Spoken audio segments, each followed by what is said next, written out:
저는 남편을 불의의 사고로 잃고 아들 하나를 키우면서 혼자 살아왔어요. 쉽지는 않았지만 눈물 없이 들을 수 없는 그런 과거는 아니라고 생각합니다.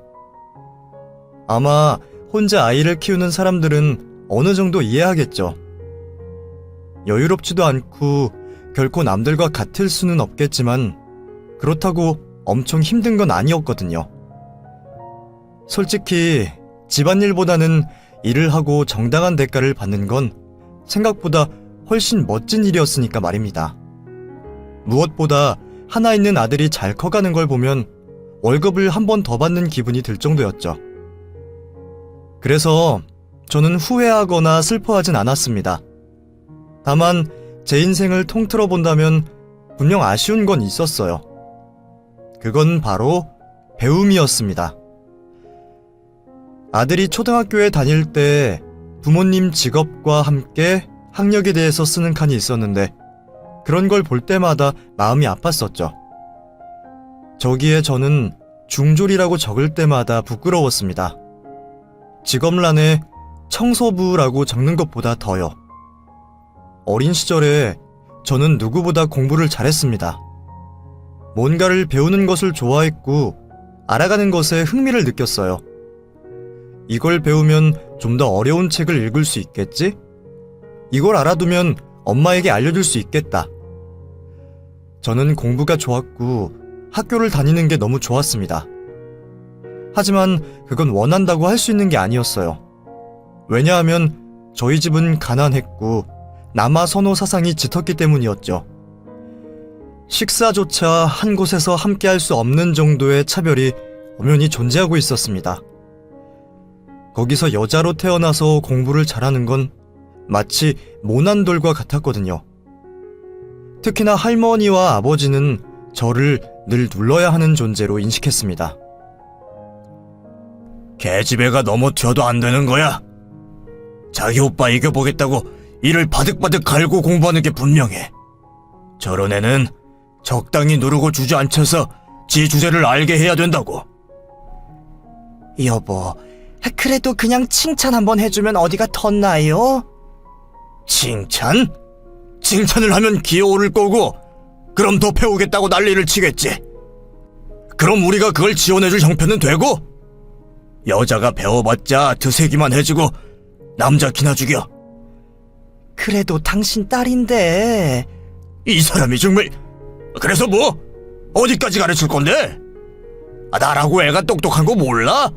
그래도 지 오빠를 넘진 말아야지. 어디서 주제넘게 잘난 척을 해. 어차피 시집가면 치워질 거. 저는 반에서 1등을 해도 그 누구에게도 칭찬을 받지 못했어요. 아버진 질색하셨고 어머닌 눈치를 보셨고 할머니는 관심도 없었죠. 그래도 다행인 건 우리 오빠만은 달랐다는 겁니다. 진짜 잘했다. 넌 머리가 타고났어. 너 같은 애가 진짜 공부를 하면 성공을 할 거라고. 내가? 나 아직 중학생인데? 넌 공부를 즐기잖아. 나이가 무슨 상관이야. 아무리 노력해도 공부를 재밌어하는 사람을 어떻게 이겨? 나도 너의 반의 반만 따라갔어도 걱정이 없겠다. 오빠도 잘하잖아. 난 어쩔 수 없이 하는 거고. 재밌지도 않아. 난 그냥 장사나 하고 싶어. 개천의 용? 그게 왜 꼭 남자여야 하는지 이해가 되지 않아. 집안에 똑똑한 애를 공부시키면 될 일인데. 그래도 난 여자고. 여자라고 해도 똑똑한 건 똑똑한 거야. 너라면 고시도 붙을 거라고. 걱정하지 마. 내가 어머니라도 설득해볼게. 집에 누구 하나 밀어줘야 한다면 그건 내가 아니라 너라고 할게. 하지만 오빠의 계획은 소용없었습니다. 그날 어머니와 아버지가 크게 싸우고 제가 할머니에게 종아리를 맞고서야 끝이 났죠. 오빠는 그때 제게 미안하다고 했고 어머니는 저를 잡고 우셨습니다. 그리고 제 배움은 거기서 끝이 났죠. 어려웠기에 돈이 필요했고 저는 그 이후로 돈을 벌어야 했습니다. 오빠 하나라도 잘 되길 바라며 온 가족이 거기에 매달렸고요. 내가 금방 졸업하고 취업해서 그 다음에는 널 가르칠 거야. 오빠가 정말 면목이 없다. 괜찮아. 나 지금도 좋아. 오빠, 나 대신이라고 생각하고 열심히 해. 정말 열심히 할게. 그때는 그게 당연했습니다. 옆집도 그 옆집의 옆집까지도 그랬죠. 당시의 딸들은 집안의 아들을 위해서 희생하는 것을 그냥 받아들여야 했어요. 그래도 다행인 것은 오빠가 그만큼 잘해냈다는 거였습니다. 하지만 저는 오빠가 취업을 하기 전에 선을 봐서 결혼을 했고 아이를 가지면서 학업을 더 이어서 갈 수는 없게 되었어요. 아이가 조금 큰 후에라도 오빠가 돕겠다고 나섰지만 남편이 사고로 죽으면서 그것도 무산되었죠. 그때는 그렇더군요. 어쩌면 내 인생에서 공부는 없는 게 아닐까 하는 그런 생각이 들었습니다. 그래서 더욱 아들이 잘 배우길 바랬던 것 같아요. 강요하진 않았고 그저 자연스럽게 공부와 친해질 수 있는 환경을 제공했죠. 저희 집에는 TV를 틀어놓지 않았습니다. 대신 헌책방에서 사들인 많은 책들이 거실을 채우고 있었어요. 누군가 버린 책을 주워오기도 했고 이사가면서 이웃이 준 걸 얻어오기도 했죠. 그렇게 모인 책들은 거실을 가득 채웠는데 아들이 그걸 보며 지진이 나면 우리 집이 제일 먼저 무너질 거야 라는 말을 농담삼아 할 정도로 많은 양이었습니다. 아들과 저는 쉬는 날이면 그것들을 읽었고 한여름에 문을 활짝 열어두고 선풍기 바람을 쐬며 책을 읽곤 했어요. 그게 도움이 되었는지는 모르지만 어쨌든 아들은 공부를 제법 잘했습니다. 그래서 저는 기꺼이 아들을 위해서 뭐든 다 지원해 주었죠. 오빠의 도움으로 짧지만 유학까지도 다녀왔고요. 행복했습니다. 아들이 자신이 배운 것들에 관해 이야기를 할 때도 제가 보지 못한 것들을 대신 경험하고 왔을 때도 말이죠. 하지만 그것도 오래가진 못했습니다. 제 배움이 짧다는 게 너무 수치스러운 순간이 오고야 말았으니까 말이죠. 그것도 며느리를 통해서요. 처음에는 싹싹하고 착한 아가씨였습니다. 대학을 졸업하기 전부터 저희 아들과 교제를 시작했고 졸업과 동시에 결혼 이야기가 오갔죠. 솔직히 그때는 이해가 잘 되진 않았습니다. 저희 시절에는 빨리 결혼을 하는 게 자연스러웠지만 지금은 다르니까요. 너무 이르지 않나 이런 생각을 했지만 둘이 좋다니 허락을 했죠. 또 한편으로는 잘 됐다 이런 생각도 들었어요. 아들에게는 가정이 생기는 것이고 저는 이제 제 자신에게 집중할 수 있는 시간이 생겼다고 생각했기 때문입니다. 그런데 상견례를 하면서부터 조금씩 삐걱거리기 시작했어요. 건물 청소 일을 하신다고요? 네, 사돈. 올해로 13년째 하고 있네요. 대단하시네요. 근데 아들 잘 키우셨는데 왜 아직까지도 그 일을 하고 계세요? 일을 하던 사람이 일을 그만두면 빨리 늙는다고 하잖아요. 그래서 앞으로도 몸이 건강하다면 계속하려고 생각해요. 자식한테 의지하는 건 제 성격에 맞지도 않고요. 그렇군요. 저희는 가게를 운영 중입니다. 한 번은 들어보셨을 거예요. 시작한 건 얼마 되지 않았는데 장사는 제법 잘 되는 편이고요. 네, 알고 있습니다. 아들한테도 듣긴 했는데 그 전부터 알고 있었죠. 혹시 손님으로 오신 적이 있나요? 어머, 이런 우연이 다 있나? 그게 아니라 제가 관리하는 곳 중에 하나라서요. 네? 관리라니... 청소하는 곳 중에 하나라는 말이죠. 아... 네... 분위기가 그때 싸해졌지만 저는 솔직히 그게 부끄럽진 않았어요. 제 일이었고 또 언젠가는 마주칠 수 있기에 최대한 솔직하게 말한 거였죠. 그런데 그 눈빛은 지금까지도 잊혀지지가 않더군요. 순간 내가 뭘 실수한 건가 하는 생각도 들었지만 그래도 최대한 좋게 다른 말을 돌려 했죠. 다행히 아들도 되스럽지 않게 생각하는 듯 했고 결혼을 준비하는 것도 어렵진 않았습니다. 그쪽에서 원하는 건 모두 맞춰졌기에 부딪히는 문제도 없었고요. 본격적인 문제가 생긴 건 며느리가 임신을 하고부터였습니다. 어머니, 요즘은 산후조리 비용 시댁에서 해주는 거 아시죠? 산후조리 비용? 네, 남편은 말하지 말라고 했지만 말을 안 하면 어머님은 모르실 텐데 그게 정답은 아니라고 생각해요. 솔직하게 말하고 나중에 실수하지 않는 게 훨씬 좋잖아요? 어머님도 그렇게 생각하시죠? 그래, 그렇지. 네가 말을 안 했다면 몰랐을 테니까. 그래요, 바로 그거죠. 제가 솔직히 말을 안 하면 모르시니까 안 해주셨을 거고 저는 그게 마음에 남아서 어머님을 볼 때마다 그런 생각이 들 테고 그러면 결국 시어머니와 며느리 그 흔한 관계가 되는 거잖아요. 그래서 저는 이야기를 하는 거거든요. 그래, 뭘 어떻게 내면 되는 거니? 얼마야? 1,000만 원 정도요. 뭐? 요즘은 다 그 정도예요. 물론 몇백만 원도 있긴 하죠. 그런데 제가 가고 싶은 곳이기도 하고 일반적인 곳은 좀 후지니까 더구나 제 주변의 친구들은 다 그 정도는 받았다고 하더라고요. 솔직히 전 그때 좀 당황스러웠습니다. 물론 가격도 가격이지만 며느리의 주변 친구들이 모두 결혼을 했다는 게 제일 당황스러웠죠. 어머님, 왜요? 설마 부담스러우신 건가? 아, 아니다. 요즘 다 그런다는데 나도 그렇게 하마. 어머님 진짜 최고! 고맙습니다! 언뜻 보면 버릇이 없다 이렇게 느낄 수도 있겠지만 저는 당차고 솔직한 며느리가 싫지는 않았습니다. 여자가 배우고 남자들과 다르지 않게 살아왔다면 저런 성격이 될 수도 있구나 하고 느꼈고요. 그래서 조금 무리가 되긴 해도 최대한 맞춰줬습니다.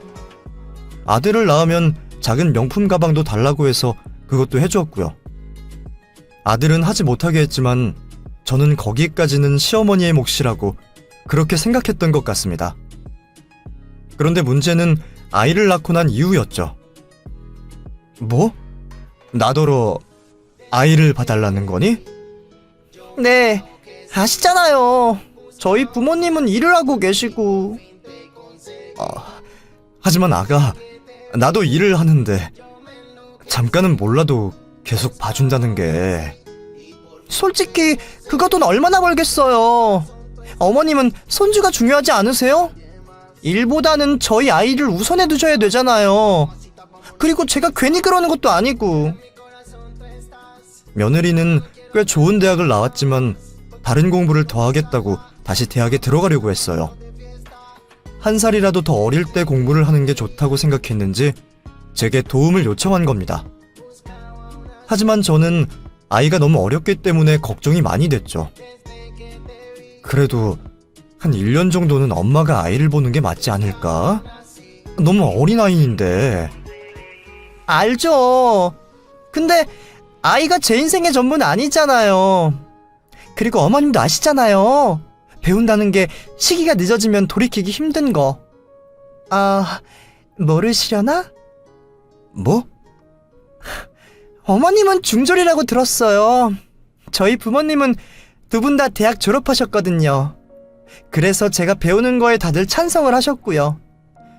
어머님이 이해를 못하시고 거절하신다는 건 공부를 하는 걸 중요하지 않게 생각하는 거랑 크게 다르지 않다고 봐요.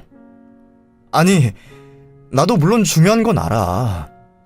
정말요? 그럼 봐주시는 거죠? 저희 남편이 그랬어요. 어머니가 자기를 잘 돌봤다고요. 공부할 환경도 잘 만들어줬고 그래서 스스로 알아서 하게 됐다고. 저도 어렵게 부탁드리는 거예요. 남의 손에 아이를 키우는 건 할 수 없고 어머니를 믿으니까 맡기려는 거고요. 그래? 그렇구나. 하지만 이런 문제는 생각을 좀 더 해보고. 생각할 게 뭐가 있어요? 설마 저희 남편에 대해 이야기를 하겠다는 의미는 아니죠? 혹시 아들이 모르는 일이야? 그 사람이 알면 화내죠. 절대 몰라야 해요. 그냥 가끔 돌봐주신다고 이야기해야 하고요. 저 진짜 어머님한테 잘할게요. 그러니까 제가 공부할 수 있게 제발 도와주세요. 네? 사실 그게 말이다. 내가 검정고시를 준비하려고 했거든. 검정고시? 지금 나이에? 물론 하시면 좋죠. 그런데 나중에 해도 되는 거잖아요. 네? 그야 그렇지만 어머님이 양보해주시면 제 인생이 바뀌고 더 좋은 직장에 들어갈 수도 있고요. 그러니까 제발 이번에만 부탁드릴게요. 솔직히 그때는 좋은 마음이 들지 않았습니다. 그 아이가 생각하는 나이와 시기를 모르는 건 아니지만 저 역시도 당장이 급했기 때문이었어요. 언젠가 손주가 제게 뭔가를 물어봤을 때 대답을 해줄 수 있는 그런 할머니가 되고 싶었던 겁니다. 그리고 당당하게 제 학력을 이야기할 수 있게 되길 바랬고요. 하지만 결국 그렇게 제 꿈은 다시 미뤄지게 되었습니다. 갓난아이를 돌보는 것은 학업과 병행하기 너무 힘들었어요. 며느리는 아들이 출근을 하는 동시에 제게 아이를 맡겼고 퇴근을 하기 전에 아이를 데려갔죠. 그래서 아들은 이 사실을 몰랐고 그저 주말에 잠깐씩 아이를 맡아준다 그렇게 생각하고 있었습니다. 그래도 위안이 되었던 것은 며느리가 이전보다 많이 예뻐지고 밝아졌다는 거였죠. 결혼을 하고 아이를 키우면서는 절대로 가질 수 없는 여유라는 게 있었고요. 어쩌면 저는 그걸 보면서 대리만족을 했던 걸지도 모릅니다. 하지만 며느리는 날이 갈수록 저를 무시하기 시작했어요. 아가, 대학 생활은 요즘 어때? 이제 학기 시작했을 거 아니야? 과제라든가. 뭐 좋아요. 그러지 말고 자세하게 좀 이야기를 해줄 수 있을까? 듣고 싶어서 그래. 들으면 뭘 아시긴 아세요? 취업 준비도 하고 과제도 하고 머리가 아픈데 그런 이야기까지 제가 해야 할 필요가 있냐 이거죠. 솔직히 어머님은 대학 문턱은커녕 고등학교 졸업도 못 하셨잖아요. 그야 그렇지만 그러니까 더 듣고 싶은 거지. 혹시 지금 저 시험하시는 거예요? 어? 아니야, 절대로 그런 게 아니라. 아닌 게 아니라 저번부터 그런 식으로 물으시잖아요. 제가 뭘 배웠는지 뭘 하는지 이런 거 부모님들이 묻는 것도 비슷한 맥락 아닌가요? 절 믿지 못한다 이런 뜻. 오해가 있나 본데. 네 말처럼 내가 대학을 못 가봐서 정말 어떤지 알고 싶었던 거야. 그니까 그게 왜 궁금하시냐고요. 대학이라도 가시게요? 중졸인데? 솔직히 이런 대화 저 굉장히 불편해요. 저한테는 애 맡기고 어디 놀러 다니는지 알아야겠다. 공부 제대로 한 건지 숙제 검사하자. 이렇게 들리거든요? 정말 그런 건 아니야. 그럼 하지 마세요. 왜 오해를 만드세요? 어련히 잘하겠지. 이렇게 생각하시면 될걸. 손주를 보는 게 힘들었어도 저는 며느리에게 도움이 되어주고 싶었습니다. 그런데도 사소한 걸로 제게 짜증을 내니 마음이 참 많이 아팠죠. 어떨 때는 속이 답답하고 지금 내가 뭘 하고 있나 하는 생각에 멍해질 때도 있었어요. 적어도 그 안에서 제가 하고 싶은 건 단 하나도 없었으니까 말입니다. 그래도 아들과 며느리의 사이가 좋고 아이도 건강하게 잘 크고 있으니 그것도 이해하고 넘어갔죠. 하지만 저희 오빠는 제 결정을 좋게 보진 않았습니다. 매번 나중으로 미루면 넌 왜 바보처럼 그렇게 또 다른 사람만 배려를 해? 배려가 아니라 내가 속이 편하지. 애가 아직 너무 어려서 남의 손에 키울 순 없잖아. 진짜 답답하다. 배우는 것도 시기가 있어. 그 시기 넘어간 지 한참 됐지만 넌 욕심도 있고 의지도 있으면서도 매번 미뤄지고 있잖아. 남편이 죽어서 미루고 아들을 키워야 하니 미루고 이번에는 결혼만 시키면 이러더니 이제 손주 다 클 때까지 기다릴 거야? 그래도 나보다 어린 며느리가 배우는 게 좋잖아. 그리고 나도 며느리 마음 아니까 그러겠다고 한 거야. 나도 쉽게 결정한 거 아니고. 배워야지 하는 그 시기를 놓치면 나처럼 된다니까? 그럼 얼마나 후회를 하겠어. 원망도 하고. 나 원망했어? 아니, 오빠는 잘해줬잖아. 그러니 며느리도 그럴 거야. 그리고 매일같이 며느리가 시댁을 방문하는 사람 있으면 나와보라고 해. 애 맡기러 오는 거면 누구라도 하지. 너 정말 계속 그럴 거야? 오빠가 돕는다고 했잖아. 지금이라도 시작해야 된다니까? 막말로 애들은 애들이야. 그런다고 너한테 고마워할 줄 알아? 초반에는 그렇겠지. 하지만 그것도 반복되면 당연하게 받아들여. 우리 아들이랑 며느리는 안 그래. 인간은 다 그래. 그게 문제인 거고. 오빠 마음 알아. 근데 그 어린 시절에 한 약속도 지키려고 하는 거 보면 오빠도 참. 지켜야지. 내가 네 꿈을 밟고 일어난 건데. 우리 집은 절대 아들, 딸 차별 안 하고 키웠고 너 덕분에 나 이 자리에 있는 거 매일 일어나면서 생각한다고. 됐어. 잘 살면 됐지. 그럼 애 유치원 보낼 때까지만 돌보는 거야? 요즘은 3살부터는 유치원에 다닌다고 하더라고. 근데 잘 모르겠어. 너무 어리지 않나? 다 사정에 맞춰서 사는 거지. 자기들이 낳은 자식 하나 책임을 못 질 거면 뭐하러 아이를 낳았어? 아, 진짜 답답하다. 더 돌볼 생각은 하지도 마. 나쁘면 경고했어. 경고? 저는 비죽이 웃었습니다. 알았어. 그럴 리 없어. 나도 얼른 검정고시 준비해서 고등학교 졸업장 딸 거야. 대학도 가. 주책이야. 내가 이 나이에 무슨 대학. 가라면 가. 오빠가 다 지원해 줄 테니까. 그 청소일도 그만두고. 계속 할 거야. 내 인생은 내가 알아서 해. 그리고 일 안 하면 빨리 늙는다니까. 넌 누굴 닮아서 그렇게 고집이. 됐다. 오빠도 고집 엄청나잖아. 나 오빠랑 똑같거든? 그래. 어쨌든 이번만이야.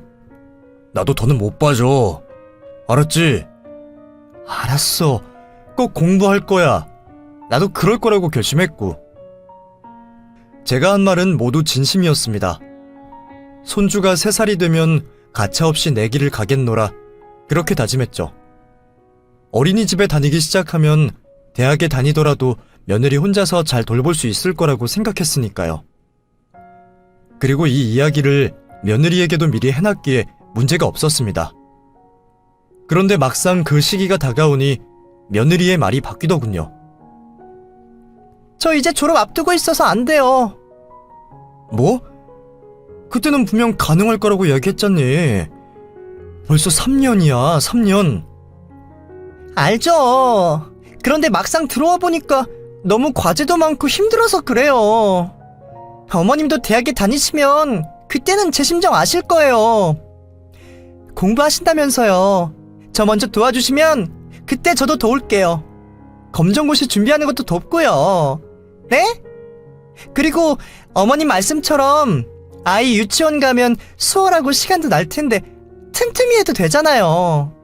솔직히 고등학교 검정고시가 대학이랑 같아요? 아무리 그래도 나도 일을 시작하긴 해야 하고.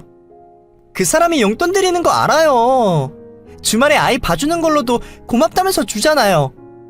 제가 일단 졸업하고 취직하면 더 잘해드리면 되잖아요. 그리고 그깟 청소일은 그만둬도 좋고요. 그깟? 아무리 청소일이 별거 없다지만 말이 너무 심하지 않니? 저요. 솔직히 말이 나왔으니까 하는 말인데 저희 부모님 가게 건물 청소하는 거 전부터 싫었어요. 그렇잖아요. 저희 부모님 입장에서 마주치면 얼마나 불편하겠어요. 뭐? 저희 부모님이 그런 말씀은 안 하셨지만 생각만 조금 해보면 답은 뻔하잖아요. 사돈이 건물 청소를 하는 곳에서 장사를 한다? 길을 가는 사람 누구든 잡고 물어봐요. 그 상황이 마음이 편한지. 그러니까 이왕 이렇게 된 거 공부도 하고 애도 조금만 보면 되는 거죠. 그때 며느리는 제 손을 잡고 간곡히 말하더군요. 제발요. 제 인생이 걸렸어요. 저 정말 최선을 다하고 있어요. 그러니까 아이 좀 더 봐주세요. 네? 제가 이렇게 빌게요. 졸업해서 취업만 하면 정말 호강시켜드릴 자신 있어요. 그래, 그럼 딱 1년만이다. 문제는 아이를 돌보는 게 이전과 크게 다르지 않았다는 겁니다. 갓난아이였을 때는 씻기고 먹이고 울면 달래는 일이 전부였지만 3살 아이는 활동량이 더욱 많았으니까요. 무엇보다 성장도 빠른 편이라서 위험에 노출되기도 했고 더욱 신경 쓸 일이 많았죠. 그렇게 저는 1년을 더 보내야 했습니다. 그래도 그때쯤 되니까 저희 아들의 어린 시절의 모습이 보여서 책도 읽어주면서 함께 공부하는 느낌도 받았네요. 그렇게 4년을 1개월 앞둔 어느 날, 아이가 놀이터에서 놀다가 크게 다치는 사건이 일어났습니다.